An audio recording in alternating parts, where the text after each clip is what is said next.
Halo kawan Brin, jumpa lagi dalam program Brin Daily News bersama saya Berlian Irawan. Kali ini kita akan membahas tentang edisi protein tinggi dari siput usal. Perubahan pola makan penduduk di dunia dari mengonsumsi biota darat ke biota air atau produk perikanan yang memiliki nilai gizi tinggi dan sehat. Meningkatnya populasi masyarakat dunia serta kebutuhan akan makanan yang bergizi merupakan faktor yang mendorong masyarakat di dunia beralih untuk mengonsumsi biota air seperti ikan, siput, dan rumput laut. Siput usal memiliki nilai gizi dan protein tinggi. Daging usal memiliki kandungan protein 58,38 hingga 70,34%, serta kandungan lemak 2,21 hingga 6,87%. Usal juga memiliki kandungan vitamin esensial yang sangat dibutuhkan oleh tubuh, seperti vitamin A, B12, dan E. Saya melihat dengan adanya kecenderungan penduduk dunia untuk berpindah dari mengkonsumsi biota darat ke biota laut.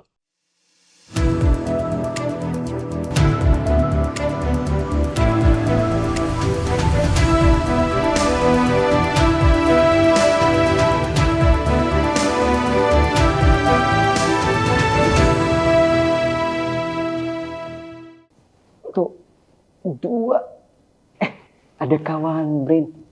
Halo kawan Brin, jumpa lagi di Brin Daily News bersama saya Berlian Irawan. Nah, Berlian dapat informasi nih, kalau misalnya kawan Brin mau meningkatkan massa otot, salah satunya mengkonsumsi protein.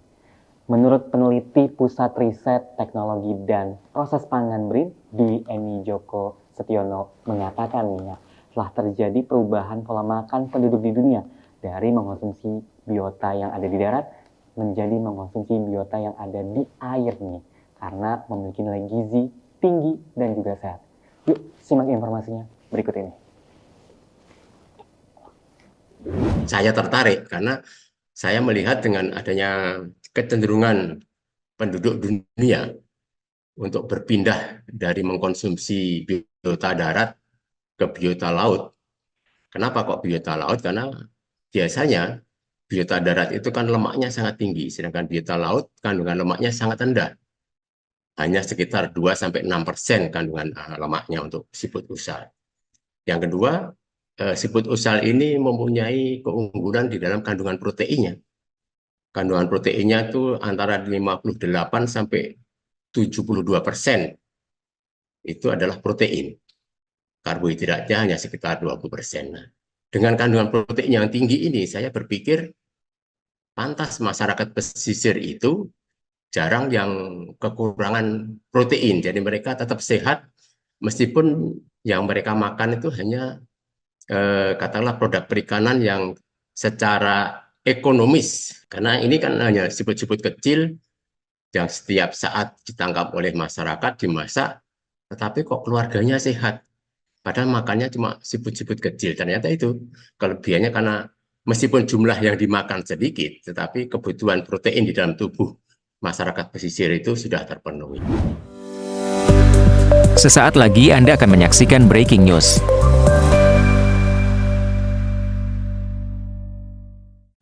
Kawan Brin, berjumpa lagi bersama kami dalam Breaking News. 9 peneliti Brin masuk top 2% World Ranking Scientist by Stanford and Elsevier. Stanford and Elsevier baru saja merilis top 2% Scientist Ranking sedunia pada 16 September 2024. Pada rilis terbaru, ilmuwan diklasifikasikan ke dalam 22 bidang ilmu dan 174 subbidang sesuai dengan klasifikasi standar Science Metric. Selain itu, data sepanjang karir diperbaharui hingga akhir 2023 dan data tahun terakhir mencakup kutipan yang diterima selama tahun kalender 2023. Seleksi didasarkan pada 100.000 ilmuwan teratas menurut C-score dengan dan tanpa kutipan mandiri atau peringkat persentil 2% atau lebih di subbidang. Versi terbaru ini didasarkan pada Snapshot Scopus tanggal 1 Agustus 2024, diperbarui hingga akhir tahun kutipan 2023. Berdasarkan data yang dirilis, terdapat 150 ilmuwan asal Indonesia yang masuk daftar 2% top ilmuwan terkemuka di dunia dalam kategori For the Single Year Data List. Dan terdapat 9 peneliti BRIN yang masuk dalam daftar tersebut. Di antaranya, Dani Hatana Wijaya, Geochemistry and Geophysics, Earth and Environmental Sciences. Rati Pangestuti, Medical and Biomolecular Chemistry, Agriculture, Fisheries and Forestry.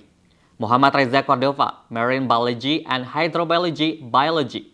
Andri Fardiansyah, General Physics, Clinical Medicine. Ahmad Najib Burhani, Culture Studies Social Sciences. Rezi Eko Careka, Artificial Intelligence and Image Processing, Information and Communication Technologies. Zulfikar Syambani Ulhaq, Ophthalmology and Optometry, Clinical Medicine. Muhammad Adli Rahandi Lubis, Forestry, Agriculture, Fisheries and Forestry. Agung Dwi Laksono, General and Internal Medicine, Clinical Medicine. Berikut ini kami informasikan tayangan wawancara kami bersama dengan salah satu top 2% World Ranking Scientist by Stanford and Elsevier, Muhammad Reza Cordova. Berikut informasinya. Kami bersyukur berada pada posisi tersebut dan kemudian kami bersyukur sebenarnya itu sebenarnya bukan saya pribadi yang melakukan, tapi ini kerja dari tim. Tanpa dari adanya tim kami tidak bisa melakukan sampai tahap tersebut seperti itu. Kalau penelitian yang kami lakukan itu lebih ke arah isu yang relatif cukup hot saat ini, yaitu yang terkait dengan sampah laut, khususnya sampah plastik yang ada di Indonesia maupun secara global, dan juga termasuk dari mikroplastik. Jadi yang kami teliti berupa sumbernya dari mana, distribusinya seperti apa, dampaknya seperti apa, termasuk saran strategi yang bisa dilakukan. Nah, itu merupakan kajian penelitian yang kami lakukan mulai dari tahun 2015 sampai tahun 2024 saat ini. Kita sudah memilih jadi seorang akademisi, kita sudah memilih jadi seorang peneliti, atau kita menjadi apapun itu yang kita bisa lakukan, kita harus eager ada di sana, kita harus tetap dan konsisten untuk melakukan hal tersebut. Tanpa bisa adanya konsisten, tanpa adanya disiplin, kita tidak akan bisa melakukan ke step yang ke arah sana kan. Nah, dengan cara kita brainstorming, mau itu kita bersama tim yang ada, bersama senior, bersama junior, bahkan bersama katakanlah bersama mahasiswa-mahasiswa yang ada, itu akan tetap membuat pikiran kita itu tetap tajam. Kayaknya kita harus terus-menerus berusaha dan disiplin, kemudian konsisten, karena kita sudah memilih jalur ini. Pesan saya kepada seluruh generasi muda, baik itu yang ada di akademisi, di saintis, ataupun siapapun itu, pertama kita harus kita tidak bisa mungkin bekerja sendiri, karena kita tahu manusia merupakan makhluk sosial. Kita tidak mungkin bisa berdiri sendiri. Semakin banyak jejaring yang bisa kita pergunakan, akan semakin bagus pula yang bisa kita lakukan. Demikian breaking news kali ini. Kita beralih ke informasi selanjutnya dalam program Print Daily News. Terima kasih Anda telah menyaksikan Breaking News.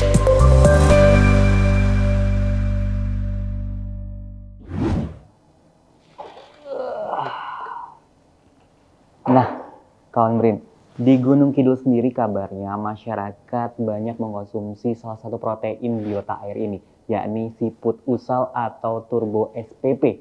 Dan sudah dilakukan inovasi dari hulu ke hilir. Penasaran seperti apa? Yuk, simak tayangannya berikut ini.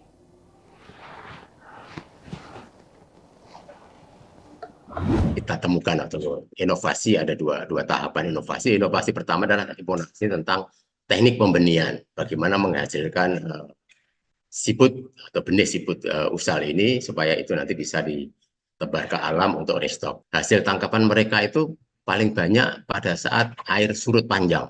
Nah, air surut panjang ini terjadi pada saat bulan purnama dan bulan gelap. Jadi dalam satu bulan itu kan hanya terjadi 2 kali. Teman-teman yang ada di Gunung Kidul itu melakukan inovasi dengan mencoba mengkalengkan. Waktu itu ada tim dari pengalengan Pak Asep dan kawan-kawan itu mencoba mengalengkan siput usal ini dalam bentuk masakan tongseng usal dan oseng usal. Yang kedua, juga misalnya ada teman-teman dari luar kota Jogja yang ingin merasakan seperti apa sih rasanya tongseng siput usal, itu bisa kita kirimkan ke luar kota. Jadi kita berharap katakanlah itu bisa continue setiap saat ada di Gunung Kidul, dalam arti ketika ditangkap banyak bisa disimpan dalam bentuk kaleng. Kawan Brin, regulasi dari pemerintah setempat dalam mendukung perkembangan siput usal sangat diperlukan, sehingga pemanfaatan siput usal dapat dilakukan dengan maksimal. Maksimal terus. Pemerintah sebagai pengelola sumber daya alam yang ada di Indonesia ini, baik di pusat maupun di daerah, kita mencoba untuk melakukan pelestarian dalam arti masyarakat kita edukasi supaya jangan mengambil yang belum pernah bereproduksi, Yang kedua, pemerintah sendiri melakukan action supaya menebar benih ke alam, supaya itu nanti dinikmati oleh masyarakat pesisir juga untuk ditangkap, sehingga produk siput usal ini akan lestari, dan ini akan menjadi produk unggulan untuk pesisir Gunung Kidul. Itu jadi harapan saya ada proses restocking populasi yang ada di perairan Gunung Kidul.